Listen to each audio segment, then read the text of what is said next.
La correction donc de cette révision sur WordPress, hein.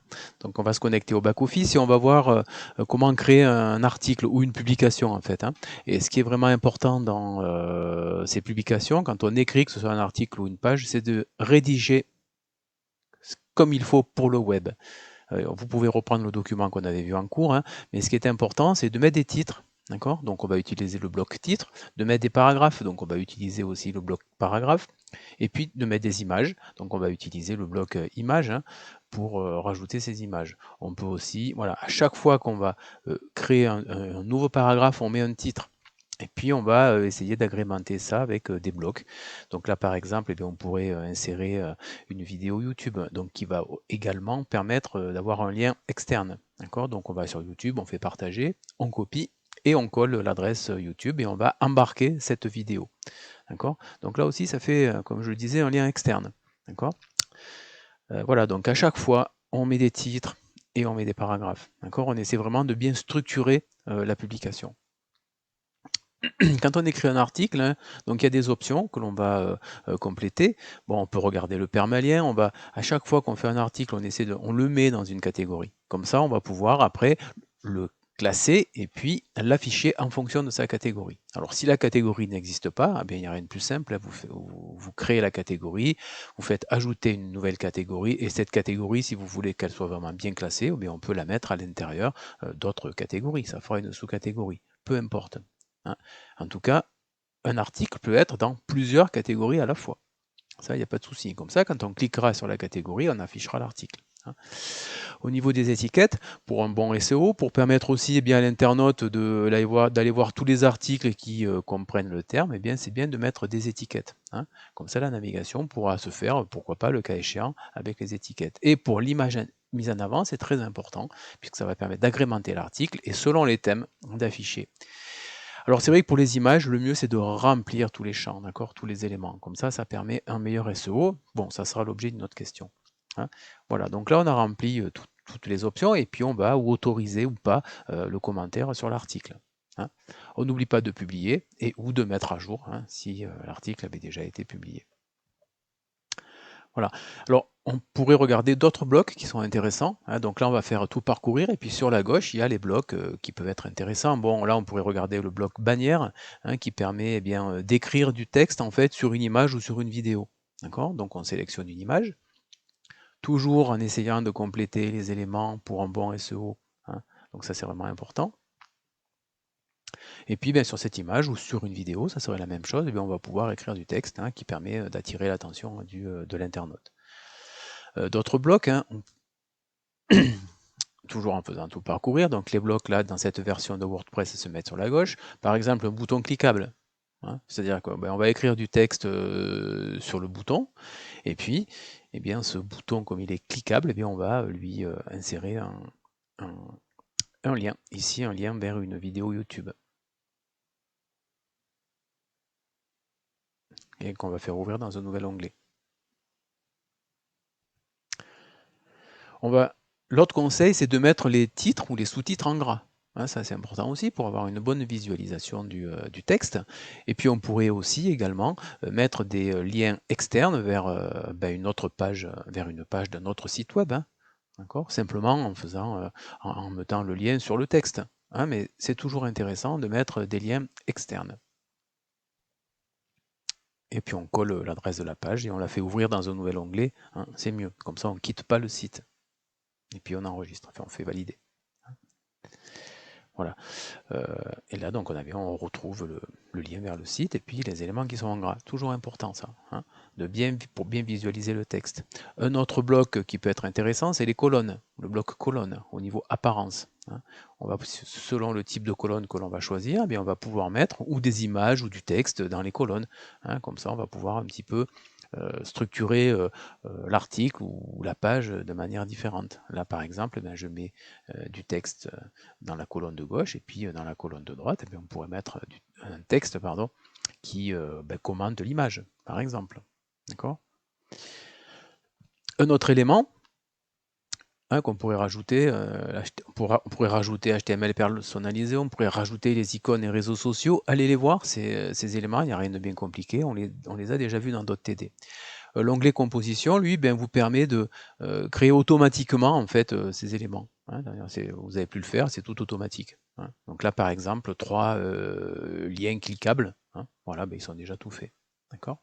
Et puis on met à jour si on a déjà publié l'article. On peut prévisualiser ce que ça donne sur une nouvelle page. Essayez toujours d'aller prévisualiser. Hein. Donc en haut, l'image mise en avant, et puis le texte, les images, les vidéos, les liens, etc. D'accord ? Toujours bien de visualiser ce qui se passe en vrai. Hein. Un deuxième élément, c'est la création d'un compte. Bon là, rien de bien compliqué. Compte, on fait des identifiants qui soient complet, correct, hein, et puis on essaie de mettre un mot de passe, pas trop simple. Hein. Et ce qui est important, c'est de trouver le bon rôle. D'accord ? Hein, je vous rappelle, administrateur, pouvoir tout faire, hein, c'est-à-dire modifier le site, utiliser un thème, alors que éditeur, il va simplement pouvoir éditer des articles, supprimer des articles. Donc là, on pourrait mettre éditeur, par exemple. Donc revoyez bien ces différents rôles. Comment faire en sorte que les images correspondent au bon SEO? C'est ce qu'on a vu un petit peu tout à l'heure. Hein. C'est-à-dire que là, je regarde une image, il n'y a pas ces informations. Le texte alternatif n'est pas là, le titre n'est pas là, la légende, la description. Donc mettez des éléments, des mots-clés qui correspondent à votre site. Et ça, on peut le faire pour toutes les pages, pardon, pour toutes les images. Hein. Il faudrait que toutes les images soient créées de cette façon. On va revenir un petit peu sur Yoast, hein, au niveau de Yoast SEO. Donc c'est une extension. Ici, elle a été téléchargée, mais elle n'est pas activée. Donc je l'active. Et en activant, eh on voit qu'à gauche, dans le menu de gauche, Yoast existe. Et sur les articles, en fait, si je prends cet article sur l'escalade, là, eh bien on voit que Yoast fait une analyse. Alors ça prend un petit peu de temps. Hein, pour faire l'analyse, voilà, le temps que ça actualise. Donc là, on voit que la lisibilité, c'est bon, mais l'analyse SEO n'est pas bonne, notamment parce qu'il n'y a pas de requête cible. Donc la requête cible, c'est le mot-clé principal, en fait, qui correspond aux attentes de l'internaute. Par exemple, cet article, c'était le mal au doigt, donc il faudra qu'il y ait escalade de points mal au doigt, par exemple. Donc ça pourrait être une requête cible. Et on voit, du coup, que le SEO est déjà mieux. D'accord ? Si on regarde un petit peu ce qui se passe sur Internet, on voit qu'il manque la métadescription, qui est le résumé qui est donné par le moteur de recherche. Donc bien sûr, qui doit contenir des mots-clés, hein, voilà, qui correspond à ce que l'article décrit. Hein, donc là, on va reprendre un petit peu les mêmes éléments. Et puis on va regarder au niveau du SEO, en le dépliant, il y a des éléments en rouge, en orange ou en vert. Alors on essaie de faire en sorte qu'il n'y ait plus d'éléments en rouge, hein, notamment à la méta au mot-clé. Hein. Ce mot-clé, Yoast nous dit qu'il faut le mettre assez souvent en fait dans l'article. Donc là, je vais peut-être rajouter conseil pour l'escalade, le mal au doigt. D'accord ? Et du coup, on voit que l'analyse est meilleure, tout est devenu vert. D'accord ? Donc c'est vraiment important, hein, de bien compléter tous les éléments de Yoast et de regarder ce que l'on peut améliorer encore. D'accord ? Il y a le SEO sur Yoast, hein, mais il y a également la lisibilité, hein, d'accord, qui est importante. Hein. Donc la lisibilité aussi, hein, on essaie de voir ce qui peut être amélioré dans la lisibilité. Hein. La question 5, c'était répondre à un commentaire. Alors là, on ne va pas sur le site, hein, on est administrateur, donc on va dans le back-office, dans commentaires. Et là, on voit qu'on peut faire plein de choses sur les commentaires. Hein. On peut les supprimer, bien sûr, hein, puisqu'on est, on est webmaster, donc on peut faire ce qu'on veut sur ces commentaires, mais on peut aussi, si on a décidé, répondre aux commentaires. Comme ça, si on répond aux commentaires, plutôt que de le supprimer ou de le mettre, hein, eh bien, les internautes vont pouvoir regarder, pourquoi pas, le commentaire qui a été réalisé. Bon, c'est vrai que là, c'était négatif, on aurait pu supprimer ou désactiver le commentaire. Hein. La question 6 sur mettre un mail, hein, directement. On va utiliser ici un widget, donc pensez toujours au widget. Hein. Ici un widget texte qu'on pourrait mettre en pied de page, où on va mettre le contact et on va écrire l'adresse mail du webmaster par exemple, et on va créer le lien. Et automatiquement, WordPress crée le lien mail-to, c'est-à-dire que quand on va cliquer sur ce lien, ça va ouvrir directement. Alors on n'oublie pas d'enregistrer et de faire terminer pour les widgets. Hein. Le terminer, ça va activer le widget. Hein.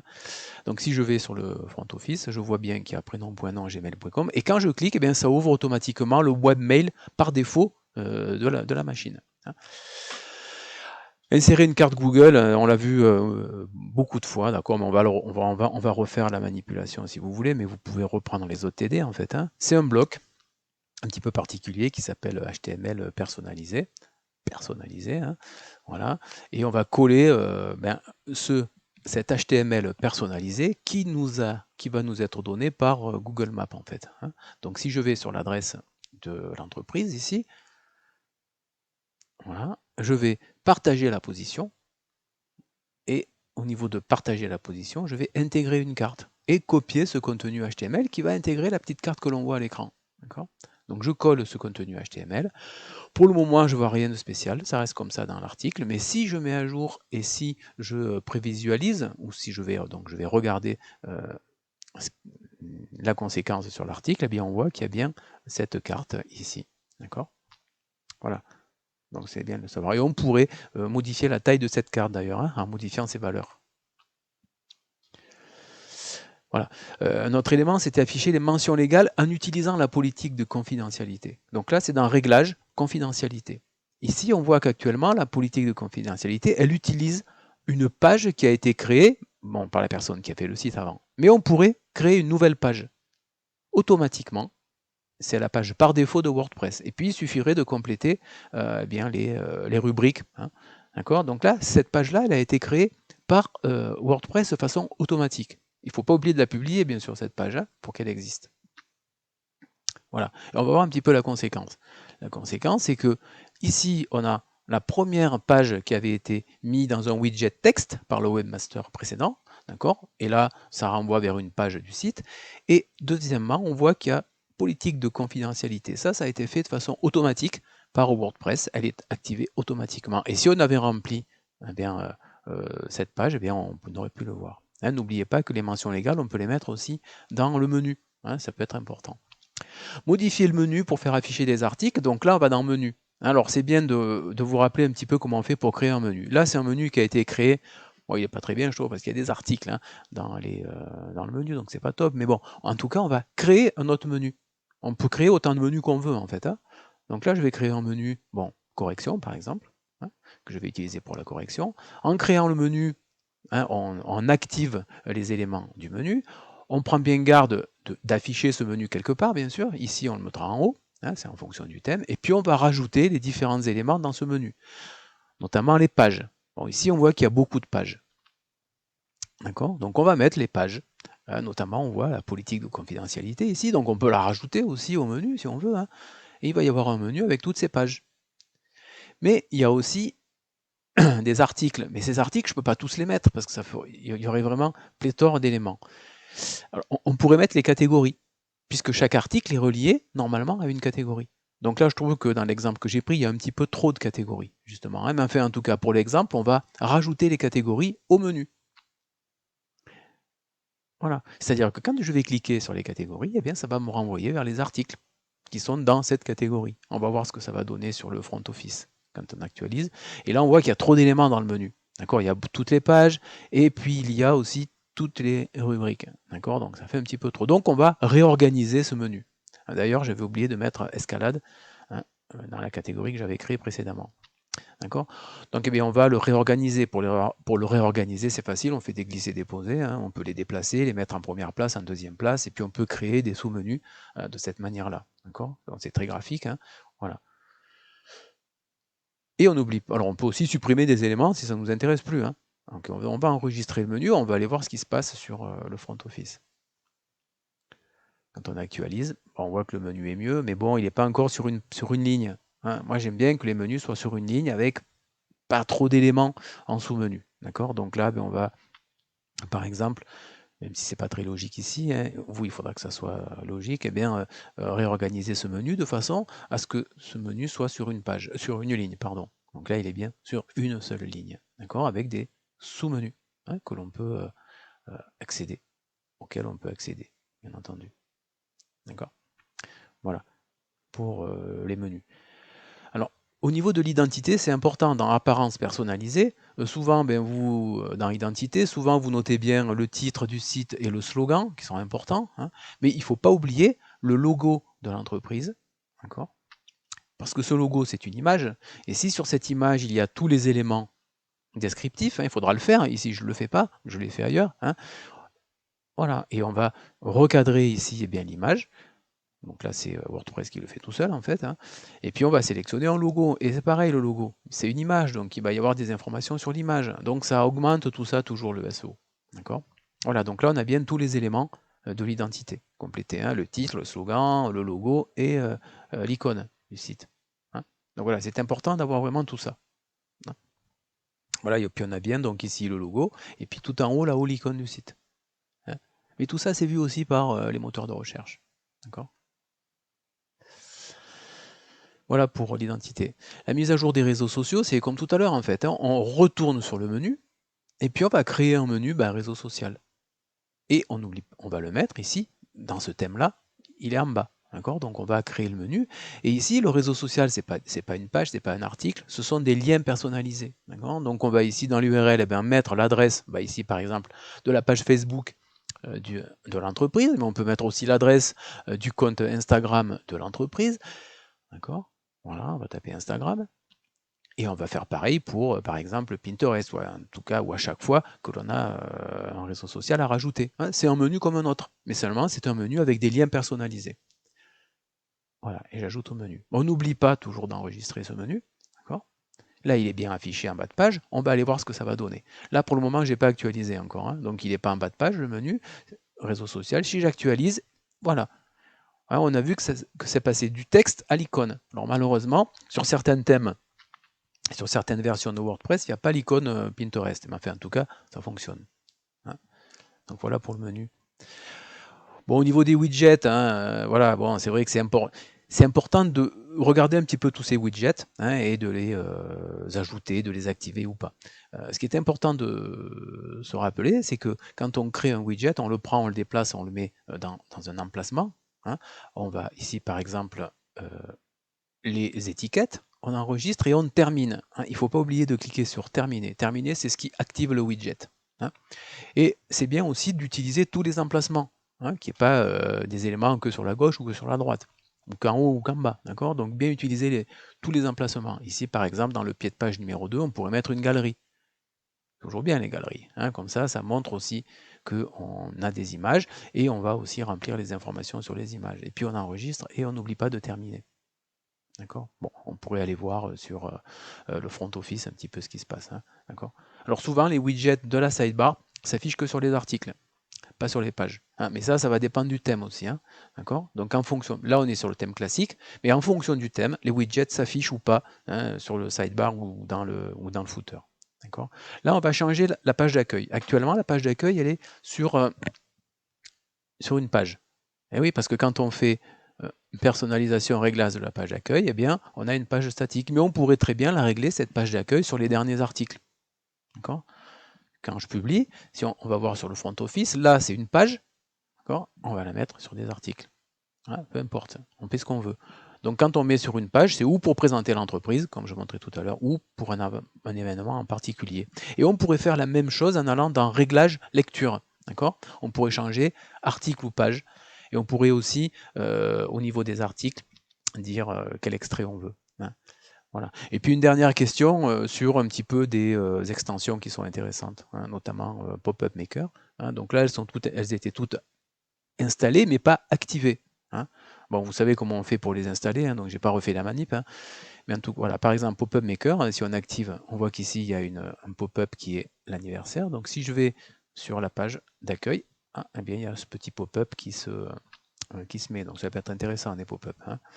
Et ça s'active et ça se désactive dans le menu de l'extension. Ici, on est sur Pop-up Maker, donc là, il n'y aura plus de pop-up. Une autre extension qui est peut-être intéressante, c'est empêcher la copie des images ou du texte. Hein. Donc, on l'active, et puis quand on a là, j'ai pas actualisé, je peux copier l'image, je peux copier le texte, mais une fois que j'active, que je mets à jour l'affichage, et bien là, je ne peux plus faire le clic droit, je ne peux plus copier, et il y a même une alerte en nous disant que le contenu est protégé. Un autre élément sympathique, c'est Widget for Google Review. Alors bien regarder l'orthographe de cette extension, parce qu'il y en a plusieurs. Là, c'est avec des S. On va sur Google Maps et on trouve bien l'adresse en fait de l'entreprise. et on va copier l'adresse HTTP en haut. On copie cette adresse là et on la colle dans la configuration de l'extension. Et une fois qu'on l'a collée, on va vérifier, enfin c'est Google qui vérifie hein, que c'est bien l'extension qui correspond bien à BUP ici. Et puis on charge, et puis ensuite eh bien, on va mettre les différents éléments. Hein. D'abord on sélectionne la mise en page, puis on va sélectionner le style, etc. Et puis après on va configurer et valider le widget à la fin. Donc là c'est à vous de voir un petit peu ce que vous voulez avoir comme forme du widget. Et puis on enregistre et on obtient un code. Et ce code, en fait, que l'on va obtenir, eh bien, on va le copier dans les publications ou on peut le copier aussi dans un widget texte en pied de page, par exemple. Hein. On va faire un exemple sur une page.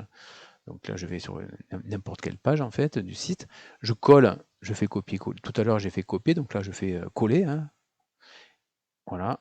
Donc là, WordPress le fait automatiquement, en fait. Là, ça fait rien, c'est comme HTML personnalisé, mais par contre, si je mets à jour et si je regarde un petit peu ce qui se passe sur la page, eh bien, on a ici les avis hein, qui défilent. D'accord ? Voilà.